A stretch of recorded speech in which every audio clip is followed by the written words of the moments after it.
Real estate and royalties are not modern financial inventions. They are the ancient load-bearing walls of the Proverbs chapter 31 business model. Solomon did not write this text merely to describe a domestic ideal. He wrote it to blueprint a structural system of wealth that operates while you sleep. If you are tired of trading your limited hours for a fixed salary, you are currently living in a temporary shelter, not a fortress. By the end of this recording, you will have the architectural plans to shift from a laborer who works for money into a builder who owns the system. There is a specific prayer for this builder's mindset, waiting for you at the conclusion. We must begin by demolishing a structural error in your thinking.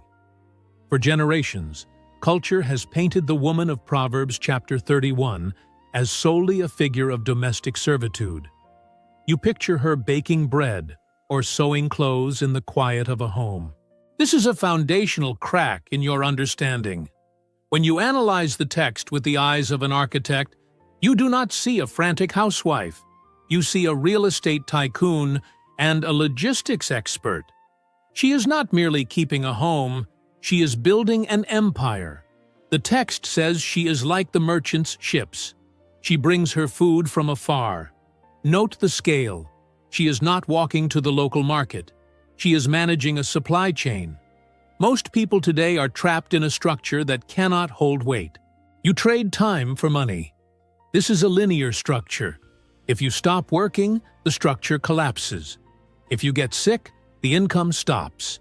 If you take a month off, the walls fall down. This is why you feel anxiety. You know, deep in your spirit, that your financial house is built on sand. The Proverbs 31 model is different. It is built on assets. Look closely at Proverbs chapter 31, verse 16. The text says, "She considers a field and buys it. With the fruit of her hands, she plants a vineyard." This is the pivot point. She does not just work to spend. She works to acquire a capital asset. She buys the field. The field is the asset that produces the vineyard. The vineyard produces the wine. The wine produces the cash flow. Do you see the architecture? She is not the machine. She owns the machine. Stop trying to work harder within a broken system. You cannot hustle your way out of a bad blueprint. You must change the design. The world tells you to get a better job. Solomon tells you to buy a field. The world tells you to ask for a raise. Solomon tells you to plant a vineyard. One relies on the generosity of a boss. The other relies on the laws of harvest. Why do you hesitate to buy the field? Is it fear? Or is it a lack of knowledge? You have been trained to be a consumer, to inspect goods for purchase. You check the quality of a television or the comfort of a car. But you have not been trained to inspect an asset. You do not know how to evaluate the soil of the field. This woman in the text did not inherit this land. She bought it. That implies she had surplus capital. How did she get the capital? She created margin. She did not consume everything she produced. This is the first law of the structural engineer. You cannot build a second floor if you consume all the materials on the first floor. You must save to invest. Consider your own life right now. Look at your bank account. Is it a reservoir for future construction, or is it a sieve? The Proverbs 31 model demands that you become a buyer of income streams. It requires you to shift your identity from a worker who needs a paycheck to an architect who designs a portfolio. This is not about gender. This is about economics. It is about the difference between a tent and a stone fortress. A tent moves with you and requires constant maintenance. A fortress stands even when you are not there. You are tired because you are holding up the tent poles with your own arms every single day. Solomon offers you a blueprint where the stone walls hold themselves up. It is time to stop looking at this scripture as a list of impossible moral duties and start seeing it as a license to build wealth. It is an invitation to escape the labor trap. It is the divine permission to own, to manage, and to profit. I want you to pause and feel the weight of this possibility. Imagine waking up knowing your field is growing while you are drinking your coffee. Imagine the relief of knowing your vineyard produces, whether you show up today or not. That is the goal. Before we inspect the mortar and brick of her investment strategy, I want to know where my fellow builders are located. In the comments right now, simply write the name of the city or country where you are watching from. Let us see the global scale of this construction crew. Now we must examine the art of the acquisition. The text does not say she sees a field and buys it immediately. It says she considers a field. This word, consider, is the difference between a gambler and an investor. In the Hebrew mindset, to consider means to inspect, to plan, and to evaluate. She walks the perimeter. She tests the soil. She checks the water source. She calculates the yield. This is what the modern investor, Benjamin Graham, called the margin of safety. Graham, who mentored the greatest investors of our time, taught that you never buy an asset based on optimism. You buy it based on cold, hard calculation. If the field assumes a perfect harvest every year to make a profit, it is a bad buy. The Proverbs 31 investor buys the field because she has calculated that even in a bad year, the land has value. Why do so many of you fail in real estate or business? Because you do not consider. You react. You hear a tip from a friend. You see a headline.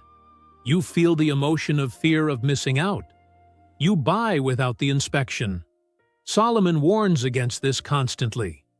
In Proverbs chapter 19 verse 2, he says that he that hasteth with his feet sinneth.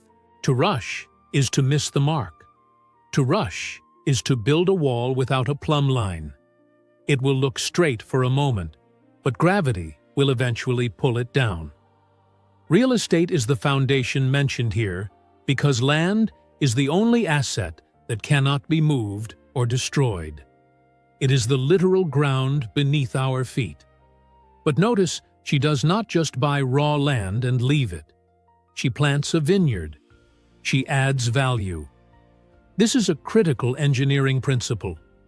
Forces must be applied to materials to create value. Land alone is potential. Land plus a vineyard is production. You must stop looking for easy money. The lottery is not a strategy. The get-rich-quick scheme is a structure built on cardboard. The Proverbs 31 woman applies the force of her will to the asset she buys. She improves it. Do you own a rental property? Do not just collect rent. Improve the condition so it commands a higher value. Do you own a stock portfolio? Do not just ignore it. Understand the companies you own. Let us look at Proverbs chapter 31, verse 24. It says, She maketh fine linen, and selleth it, and delivereth girdles unto the merchant. This is where we move from real estate to royalties and wholesale. Notice who she is selling to. She is not standing in the market square haggling with a single customer over one piece of cloth. She delivers girdles or belts to the merchant. The merchant is the distributor.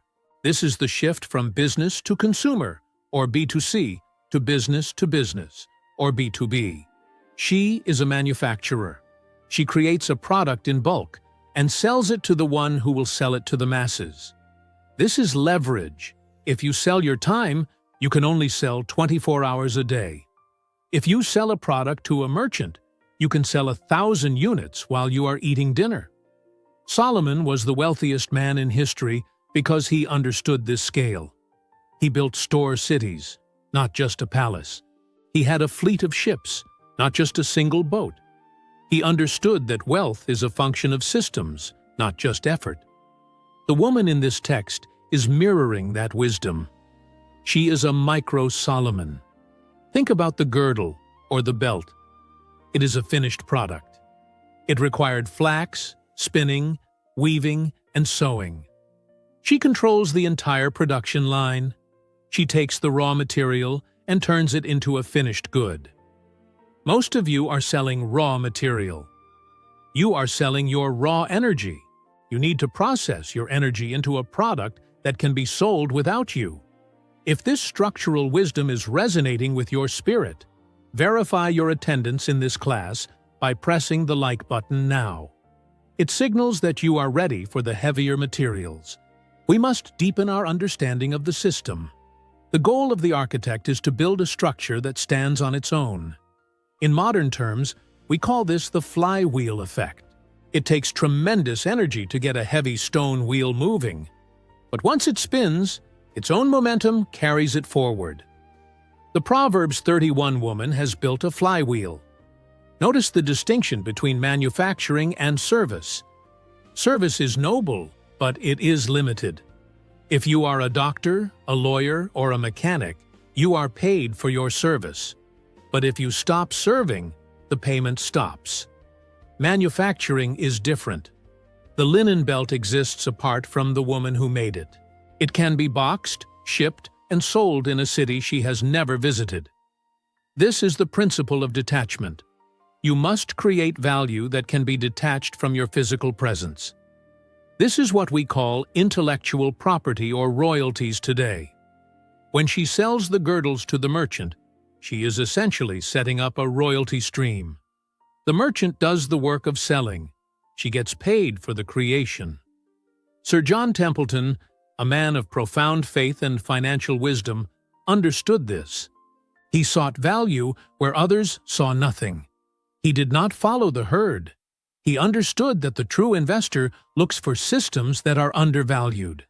The Proverbs 31 woman sees the flax as undervalued until it becomes linen. She sees the field as undervalued until it becomes a vineyard. She is an alchemist of value. But there is a warning here. You cannot build this system if you are obsessed with luxury. Proverbs chapter 21 verse 17 says, "He that loveth pleasure shall be a poor man. He that loveth wine and oil shall not be rich." The woman in Proverbs 31 is dressed in silk and purple, yes, but only after she has sold the linen to the merchant. Her luxury is the fruit of her system, not the consumption of her seed. Many of you eat your seed corn. You get a bonus and you buy a car. You get a tax refund and you go on vacation. You are destroying the very bricks you need to build your fortress. You must have the discipline of the builder. The builder does not sleep in the house until the roof is on. The modern witness Charlie Munger, the partner of Warren Buffett, often spoke about the power of patience. He famously said that the big money is not in the buying or the selling, but in the waiting. This is the hardest work of all. It is easier to dig a ditch than to watch a field grow. We are addicted to activity. We feel productive only when we are sweating. But the vineyard does not grow faster because you watch it. The linen does not weave itself faster because you are anxious. The system requires time. The Proverbs 31 woman is not frantic. The text describes her with strength and honor. She is not worried about the snow for her household because she has prepared. She has built the walls thick enough to keep out the cold. You need to ask yourself, is your income dependent on your sweat? Or is it dependent on your system? If you broke your leg today, would your income break too? If the answer is yes, you are in danger. You are living in a tent in a hurricane zone. You must begin to lay the first stone of a new structure. It starts with the decision to keep a portion of what you earn and send it out to work for you. There is a mysterious verse in this text that reveals the ultimate secret of her wealth. Proverbs chapter 31 verse 18 says her candle goeth not out by night. For centuries, people thought this meant she never slept. They thought she was up all night working, sewing, and grinding. That is a foolish interpretation. If she never slept, she would be dead in a week. Solomon knew the value of rest. Psalm chapter 127 verse 2 says it is vain for you to rise up early, to sit up late, to eat the bread of sorrows. For so he giveth his beloved sleep. So, if she is sleeping, why is her candle still burning? Because her business is open even when her eyes are closed. The lamp is the symbol of activity. In the ancient world, if the light was on, work was happening. Her light does not go out because her systems, her vineyard, her merchants, her investments are working through the night. This is the definition of passive income. When you sleep, your money should be awake. When you are resting, your investments should be running a marathon. This is the principle of continuity. The virtuous woman has conquered the limitation of time. She has 24 hours like everyone else, but her assets give her the output of 1,000 hours. Sir John Templeton taught the principle of diversification. He invested globally because he knew that when the market in New York sleeps, the market in Tokyo is awake. He ensured that the sun never set on his portfolio. The Proverbs 31 woman practices this. She has a field, agriculture. She has merchandise, retail. She has tapestry, manufacturing. She is not relying on a single pillar to hold up the roof. If you have only one source of income, you do not have a building. You have a pole, and poles are easily knocked over. You must add pillars. You may start with your job, that is one pillar. Then you add a small rental property. Then you add a dividend stock. Then you create a digital product.